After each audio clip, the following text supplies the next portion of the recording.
higher or lower, but take it slow. One wrong move, and away you go on Cut Sharks. And here's the host of Cut Sharks, Jim Perry. I thank you very much. You're very kind. Welcome to Cut Sharks. Thank you. Thank you so much. And our thanks to Alice Bernacki for the opening poem from Chicago, Illinois, watching us on WMAQ-TV, Channel 5. Thank you, Alice. Now we're going to open up the board. Hope you're going to play along as we get to the cards. Janice and Lois, if you will, load in the cards, and here come our Card Sharks. Ron James, our champion. Hi, Ron.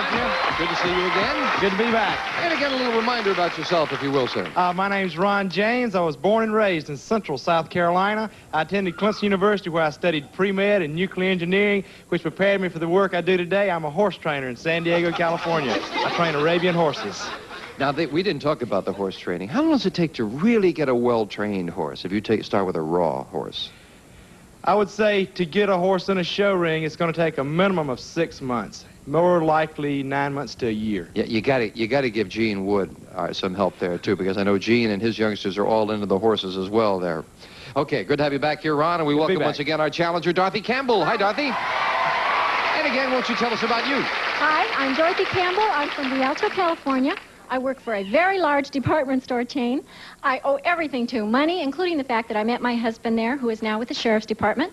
I work for them as a bill collector, and I have a daughter, 12 years old. Her name's Gina, and I snow ski. I love all outdoor sports, and I love to watch pro football, especially the Cleveland Browns. Oh, okay. Now, you said you are a bill collector, but you also said that you owe money to the store. Oh, yes. Well, you know... How do you collect from you, Dorothy? I give myself a little call in the morning and say, Dorothy, pay your bill today. Nice to have you both back. You cut the cards at the beginning of the match? Yes. Then we'll pick up where we left off. We play the best 2 games out of 3, and as we left off, Dorothy, the challenger, won game number 1. We're in the middle of game number 2. Ron has moved over. He now has a 10 as his base card, needing 3 cards. Dorothy's moved over to a 6, needing 3, and we're picking up with question 3, and it goes to you, Ron. Ron, we asked 100 married women. Tell the truth. Do you have your husband wrapped around your little finger? How many women claim they have their husband wrapped around their little finger? Well, most women do have most men wrapped around their little finger. You can't get away from that fact. But, I don't know, after been married a while, I don't think it's as much as when they're going together, so I'm going to say 65.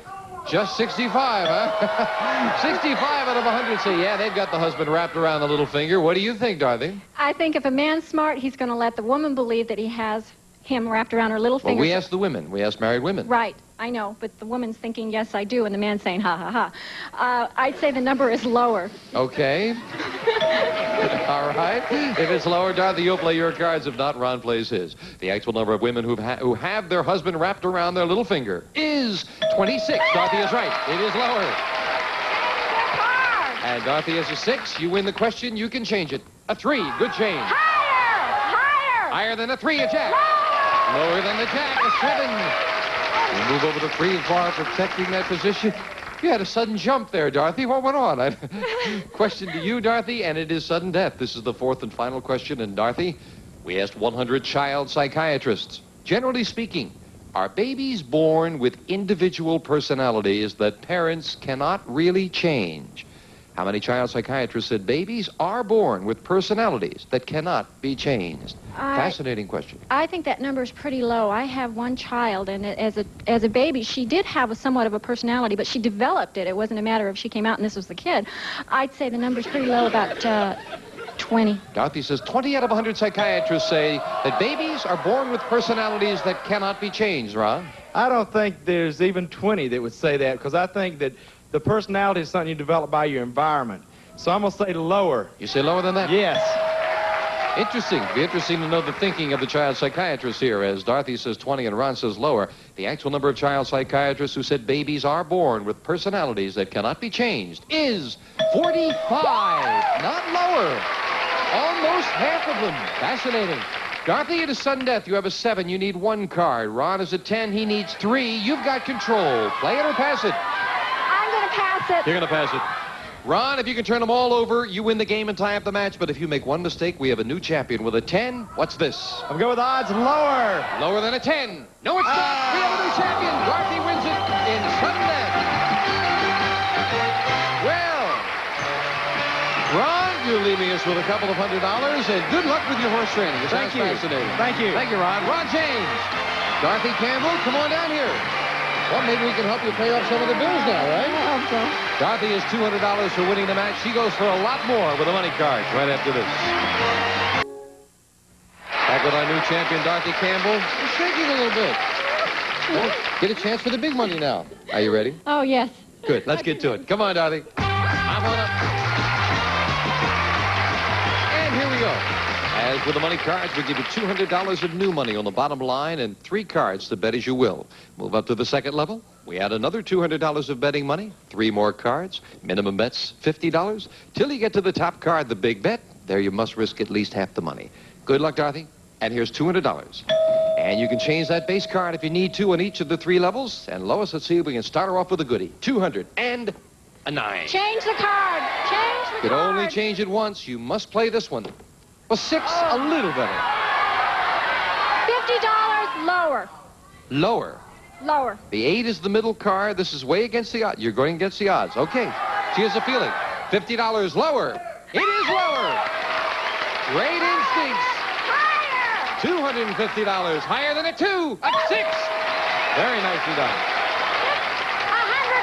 higher. This time she goes with the odds. $100 higher. And she's right again. Nice job with only 1 good card out of 4. And as we move up to 10, we'll give you the other 200. You have 800. Change the card. Change the card. And the 10 becomes a king. $700. No, $750 lower. $750 lower than a king. Yes! $1,500 higher. How much?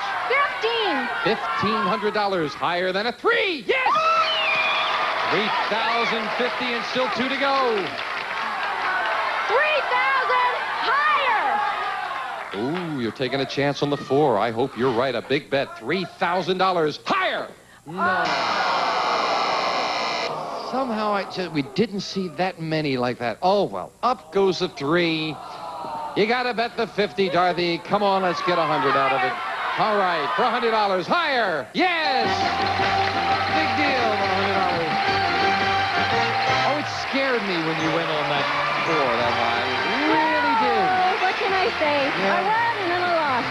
Yeah, it just, well, I guess you have to follow your instincts, but that kind of scared me a little bit. I'm sorry it didn't work out for you. Nonetheless, you have $300, and Dorothy will meet a new challenger right after we take time out for this.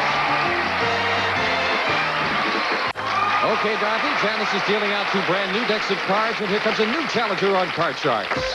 Fran Valencia. Hello, Fran. How do you do?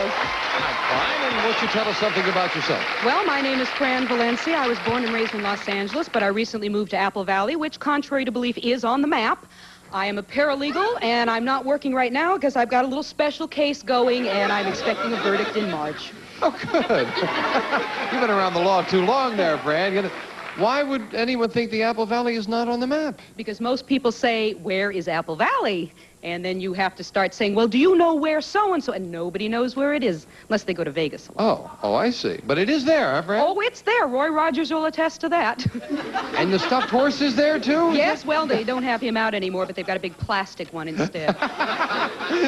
Fran, nice to have you here with us. You cut your cards? Yes, I did. And here we go. We start the best 2 out of 3 with a question to Dorothy. Dorothy, we asked 100 bachelors. Now tell us the truth. Are you one of the world's greatest lovers? How many bachelors claim they are one of the world's greatest lovers? I think the male ego is pretty big. There aren't too many. There aren't too many that You know would you say got they were booed more very for that good. than bill collecting, Dorothy? I'd say the number was pretty low that would admit it. I'd say 40. Oh, you don't think their ego is that big, huh? Dorothy says 40 out of 100 bachelors claim they are one of the world's greatest lovers. Fran, in your condition, we'll My ask condition. you that. Well, I haven't been around too many bachelors recently, but from past experience, I think just to be cute, they'd say they were. So I'm going to say it's a little bit higher. You say higher. It could be for wishful thinking that they say they were, too. The actual number of bachelors who claim to be one of the world's greatest lovers is 54. Fran is right. It is higher. Fran starts off the match with a jack. Change it, please. And she can change it. A good change, a queen. Lower, Than the queen. Yes, an 8. Freeze. Moving over the freeze bar, Fran takes a one-card advantage. Fran, question to you. We polled 100 women who support the women's liberation movement. They all belong to the National Organization for Women. Oh, before we get to the question, the last couple of shows, we've had a poll for the National Organization for Women. We got a new poll of that organization, so if you fit in that category, we do want you to take part in the poll, all right? But right now, on this poll, they all belong to the National Organization for Women, and we asked these 100 women, do you think the American people will elect a woman vice president in this century? How many feminists think the American people will elect a woman vice president in this century? Well, most feminists right now are having a hard enough time getting people to ratify the ERA, so I would say that they are not hopeful for this particular decade, I'd say it's probably going to be maybe 38. 38 out of 100 members of the National Organization for Women say, yeah, we'll have a woman vice president. I think women are working towards a future that belong to that, and they realize that it's not going to happen overnight. It's going to be a little higher than that. Wait a minute. How many feminists think the American people will elect a woman vice president this century? France is 38. Lower. Lower. It's lower. They're not expecting too much. They're working slowly. So neither one of you really feel much very optimistic about it, which is interesting. We'll find out if the feminists are optimistic. Fran, 38. Dorothy, lower. The actual number of feminists who think the American people will elect a woman vice president in this century is 79, not lower. They had a lot more optimism than you thought.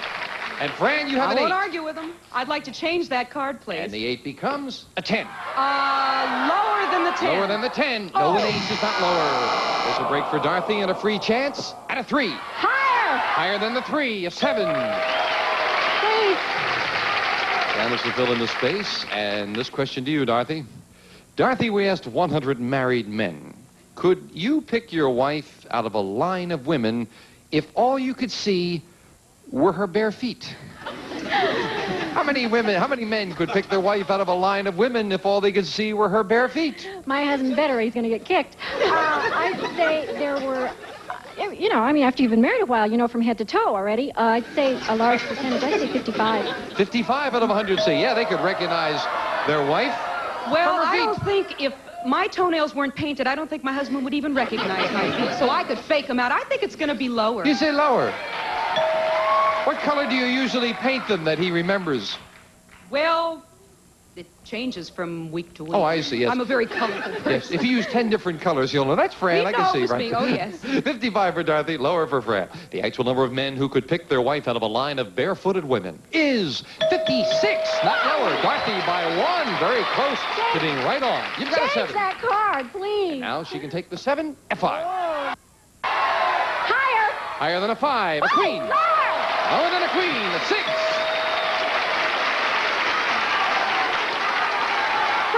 Freeze. Dorothy couldn't decide whether to go for it or wait with sudden death. And it is sudden death. And Fran, the question to you. Fran, we asked 100 people.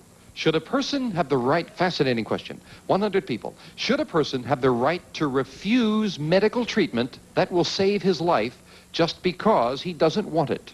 How many people said a person should have the right to refuse medical treatment that would save his life? Well, most people are very much interested in their own personal rights nowadays, and there's a lot of sympathy towards people who feel that they'd rather not be around than be a vegetable. I'm going to say it's pretty high, probably around 78. 78 out of 100 say yes, they should have the right to refuse life-saving treatment. People should have the right to do what they want with their own bodies. If they decide it's time to go, it's time to go, and I think the number's lower. No, how many said they should have the right? She said 78. They should have the right? They should have the right. She said 78. I still think it's lower. Lower. You don't think it's I that still many? think it's lower. The actual number of people who said a person should have the right to refuse medical treatment that would save his life is 81, not lower. It is even more. Fran goes, ooh, when she looks over here. I don't Sudden think I death. like She this. needs 3 cards. Dorothy needs just 1. And you've got a big decision. Play it or pass it, Fran. I'm going to pass it. You're going to pass it. So it comes down to one call. Dorothy with a 6. Call it right, you win. Call it wrong, you lose. Higher! Higher than a 6? No, it's not. Fran wins it in sudden death. And then one card. Dorothy couldn't turn it over. It's game 1 of the Challenger. We'll be right back right after this. So it's game 1 of the Challenger. Same 2 decks of cards. And we'll start game 2. And that starts with a question to Dorothy. Dorothy, we asked 100 4th grade kids, have you ever fibbed and told the teacher the reason you didn't have your homework was that the dog ate it? How many 4th graders admitted they fibbed to the teacher that the dog ate their homework? Good idea, isn't it, if you missed it? I never heard that one. My kid, when she was in 4th grade, came up with different stories, but I think the number of kids that fib is pretty high, but not with that story. So I'd say 30. 30 out of 100 said the dog ate the homework, Fran. Well, I've seen it happen, actually. I'd say probably at least half the kids have dogs, and it's good for at least one time to try. So I'm going to say it's a little higher. You say a little higher. The actual number of 4th graders who told the teacher that the dog ate their homework is 53. Just about one time with half the kids, yeah. Fran had good logic, and she wins a 3. Higher, please. Higher than a 3, a 10. Lower. Risking it lower, it is a 9. Freeze. Right away, Fran is halfway to the championship. Fran, the question to you. Now, I read recently in the paper where a man tried to change his name to a number. I don't know if you read that, but that's true. Tried to change his name to a number. So we asked 100 people in Southern California, would you approve of a law that required every citizen to have a number instead of a name?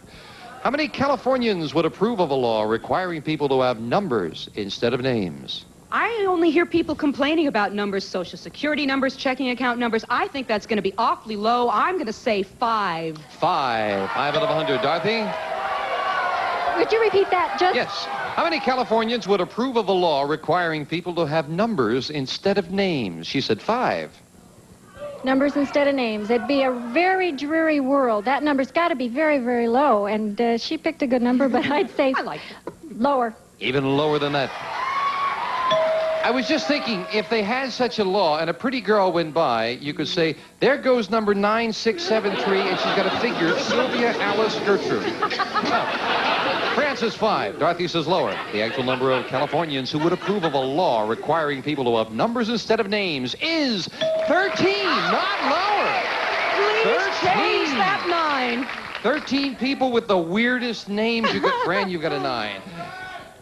Becomes a 5. Higher. Higher than a 5, a 9. Freeze. Freeze. Fran needs one card for the championship. Question to you, Dorothy, and you need some catching up. Dorothy, we asked 100 bachelors, could you cook a decent meal from the food you've got in your refrigerator right now? How many bachelors could cook a decent meal from what's in the refrigerator? My husband was a bachelor before I married him, believe it or not. And he had nothing. Very low number, 20. 20 out of 100 say, yeah, they could cook a good meal, decent meal. What Well, about they've got? bachelors don't fit into the same category anymore. They're a lot sharper, and they like to be able to entertain at home now. They keep things nicer. I think it's going to be a little bit higher. Higher. The actual number of bachelors who could cook a meal from what's in the refrigerator is 79. It is higher, yeah. Change the 9, please, and give me a good And I one. bet most of those meals would be breakfast. Big change for Fran. She has a queen. Lower. If it's lower, we have a new champion for the win. No! And Dorothy is still in it with a long way to go. Dorothy is a 7.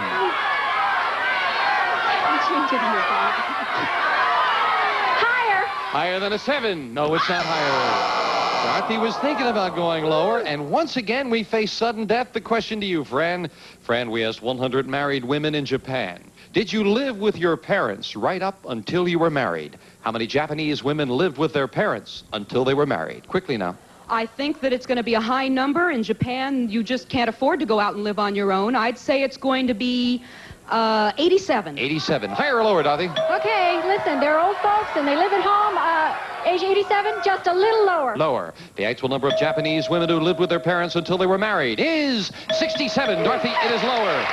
And Dorothy, it is sudden death. With a 7, you need 4. Fran with a queen needs 1. What are you going to do? Play or pass? Pass it.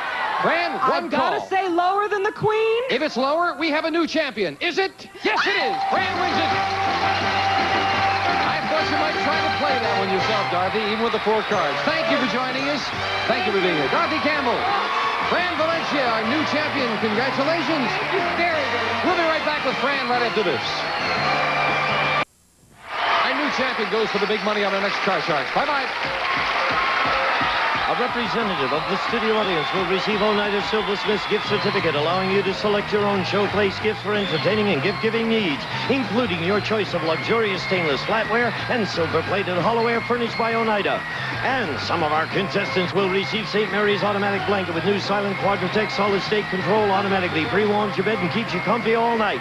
A Playhouse and Smith Light, old-fashioned cocoa taste with 1/3 less calories and no artificial sweeteners or preservatives. Swiss Miss Light, a true test waffle baker and grill from True Value Hardware stores who combine value and personal service in over 5,000 locations nationwide. A serving tray and ready crust. Anything you like can be a pie with pie size, tart size, and toppings in a pouch. From Johnston's, the dessert people.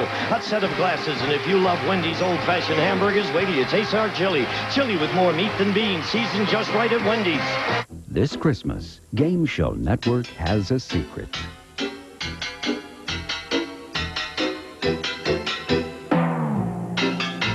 Gary Moore hosts back-to-back Christmas episodes of I've Got a Secret. A Merry Gary Christmas, 8 p.m. Eastern on Christmas Day, only on Game Show Network. Speaking for Card Sharks, a Mark Goodson-Todman Productions. Sitting sudden dead. And then one card. Dorothy couldn't turn it over. It's game 1 of the Challenger. We'll be right back right after this. So it's game 1 of the Challenger. Same 2 decks of cards. And we'll start game 2. And that starts with a question to Dorothy.